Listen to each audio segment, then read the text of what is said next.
नमस्कार साथियों।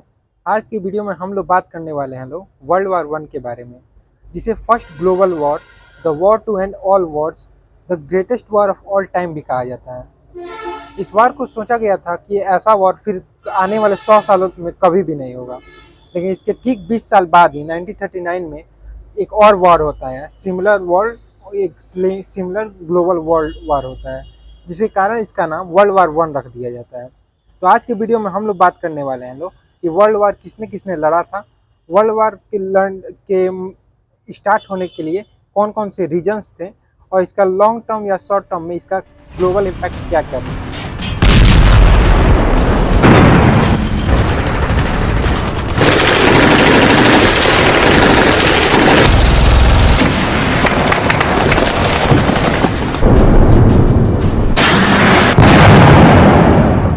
आज का वीडियो काफ़ी इंटरेस्टिंग होने वाला है, तो इसे एंड तक जरूर देखिएगा।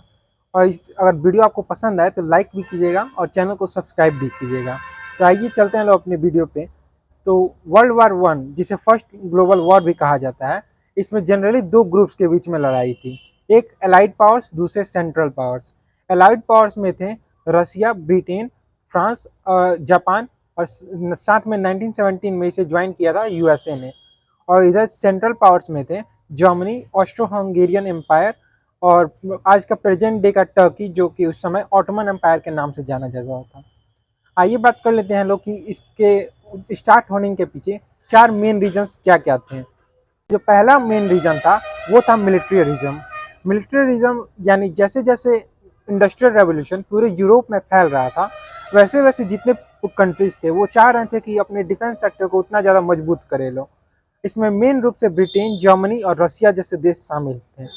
दूसरा जो मेन रीजन है वो है अलायंस सिस्टम।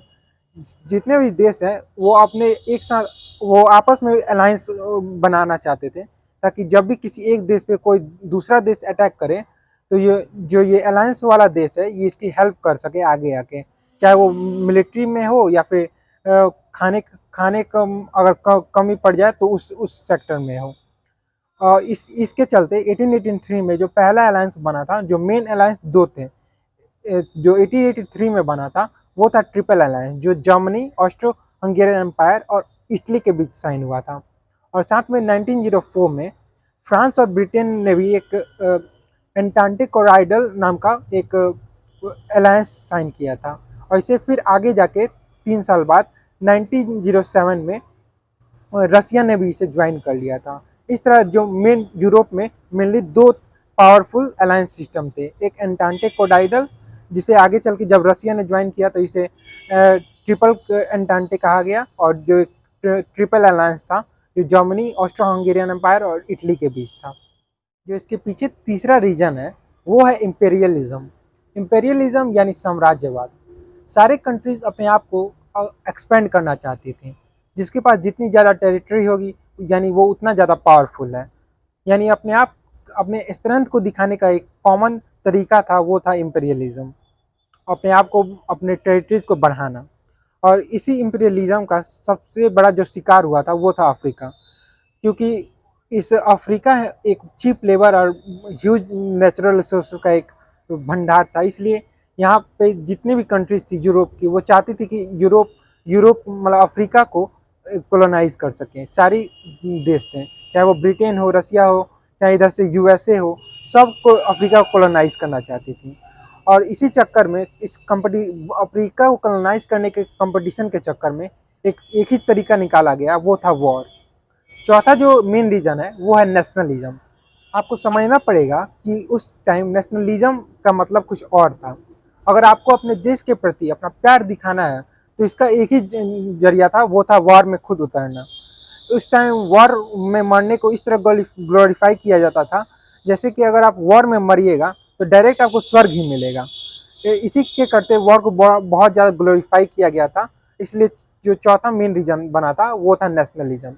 इसके अलावा भी और भी मतलब कुछ रीजन्स थे, जैसे कि रसिया और ऑटोमन एम्पायर के बीच में स्टेट ऑफ डार्डेनल्स के लिए लड़ाई चल रही थी, क्योंकि स्टेट ऑफ डार्डेनल्स ब्लैक सी और मेडिटेरियन सी को डायरेक्टली कनेक्ट करता है, इसलिए ये ट्रेड के नज़रिए से एक स्ट्रेटेजिक लोकेशन था। साथ में इधर फ्रांस और जर्मनी के बीच में फ्रांस अल्सेस लोरेन वाला जो अपना पार्ट था, वो जो जर्मनी से 50 साल पहले एक वॉर में हारा था, उसके लिए लड़ रहा था। तो इधर इन दोनों के बीच में लड़ाई चल रही थी और इधर रसिया और ऑटोमन एम्पायर के बीच में लड़ाई चल रही थी, और यही एक आगे चल के वर्ल्ड वॉर 1 के रूप में कन्वर्ट हुआ। लेकिन ये कहते हैं ना कि को एक रुई के पहाड़ को जलाने के लिए एक चिंगारी काफ़ी होती है। तो ये चिंगारी है वो मिली जब ऑस्ट्रो हंगेरियन एम्पायर के किंग ऑकमेंड फ्रांस फर्डिनेंड और उसकी वाइफ सर्जोविच जो कि बोस्निया की ट्रैवल कर रहे थे, तब उसी समय एक सर्बिया के ब्लैक हैंड नाम की ग्रुप के एक टीनेजर गैव्रिलो प्रिंसेप ने उनका असैसिनेशन कर दिया। और जब इसका असैसिनेशन हुआ तो इसके कारण ऑस्ट्रिया ने सर्बिया पे इसका मतलब इल्ज़ाम लगाया, क्योंकि ये जो गैव्रिलो प्रिंसेप था ये सर्बिया के ही एक ग्रुप ब्लैक हैंड का मेंबर था। और जब इस पे ये ऑस्ट्रिया ने सर्बिया पे हमला करना चाहा तो ऑस्ट्रिया का साथ दिया जर्मनी ने, क्योंकि ये दोनों ट्रिपल अलायंस के मेंबर्स थे। इसलिए अलायंस सिस्टम का रूल के मुताबिक जर्मनी ने इसका साथ दिया ऑस्ट्रिया का, और ऑस्ट्रिया ने सर्बिया पे हमला कर दिया। यहीं से चालू होता है वर्ल्ड वॉर 1। ये वॉर तो आसानी से चालू हो गया, लेकिन समय के साथ हालात बिगड़ते गए, क्योंकि इस वॉर को एस्केलेट करने के पीछे बहुत सारे रीजंस थे। उनमें से जो मेन रीजन था वो था मिसकैलकुलेशन। ऑस्ट्रिया और जर्मनी ने सर्बिया पे इसलिए हमला किया था कि उन्होंने सोचा था कि इसके हेल्प करने के लिए कोई भी नहीं आएगा, लेकिन अचानक से रसिया का सर्बिया के प्रति अचानक से मतलब हेल्प करना ये एक मिसकैलकुलेशन था। 1917 में चाहे यूएसए का एंट्री अचानक से वर्ल्ड वॉर में, वो भी एक मिसकैलकुलेशन ही था। इसीलिए हिस्टोरियंस ने वर्ल्ड वॉर 1 को द ट्रेजिडी ऑफ मिसकैलकुलेशंस भी कहा है। इस वॉर के कारण बहुत 1,70,00,000 लोगों ने अपनी जान गंवाई थी।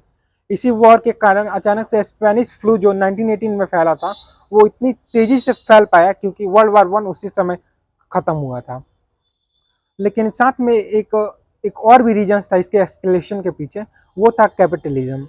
बहुत सारे हिस्टोरियंस का मानना है कि कैपिटलिस्ट ही थे जिनके कारण वर्ल्ड वॉर और बहुत सालों तक चला था, क्योंकि कैपिटलिस्ट चाहते थे इससे फ़ायदा अपना बनाना, और उन्होंने फ़ायदा बनाया भी। फोर्ड कंपनी के मालिक हेनरी फोर्ड ने भी कहा था कि एक स्टेटमेंट दिया था कि do you know the cause of the war, it's capitalism, the greed and the dirty hunger for the dollars. If you sweep the capitalist, you will sweep the war from the earth. ये एक statement दिया था Henry Ford ने capitalism और war को लेके। लेकिन कहते हैं ना कि हर बुरे चीज़ में भी एक पॉजिटिव साइड होता है, उसी तरह वर्ल्ड वॉर 1 का भी एक पॉजिटिव साइड था, और वो ये था कि इसके कारण जितने भी वुमेन्स थे उनको अपने घरों से बाहर निकलने का एक मौका मिला, क्योंकि सारे मैन तो वार पे गए हुए थे। इसके कारण जितने भी वुमेन्स थे उन्हें अपने घरों से बाहर निकलने का मौका मिला, एक हक मिला, ताकि वो अपने रेवोल्यूशन कर सकें, अपने हक के लिए लड़ सकें। एक और भी इसमें फ़ायदा ये था कि इससे जितने भी साइंटिस्ट थे उन्हें फोर्स किया गया ताकि वो न्यू टेक्नोलॉजिकल एडवांसमेंट को ला सकें। जो नए नए मशीन्स बने, उसके कारण वर्ल्ड वॉर 1 के चलते नए नए मशीन्स बने, चाहे वो डिफेंस में ही क्यों ना हो, लेकिन इसके कारण बहुत सारे एक्सपेरिमेंट्स भी हुए, और साइंस में भी इसके कारण बहुत सारे साइंटिस्ट ने कंट्रीब्यूट भी किया। यही था पूरा वर्ल्ड वॉर 1 की कहानी। कैसा आपको लगा इसे हमें कमेंट में बताइएगा। अगले सप्ताह हम लोग वर्ल्ड वॉर 2 पे कहानी लेके आएंगे लोग। और तब तक के लिए चैनल को सब्सक्राइब कीजिए, ज़्यादा से ज़्यादा लोगों को ये वीडियो शेयर कीजिए और लाइक कीजिएगा। धन्यवाद।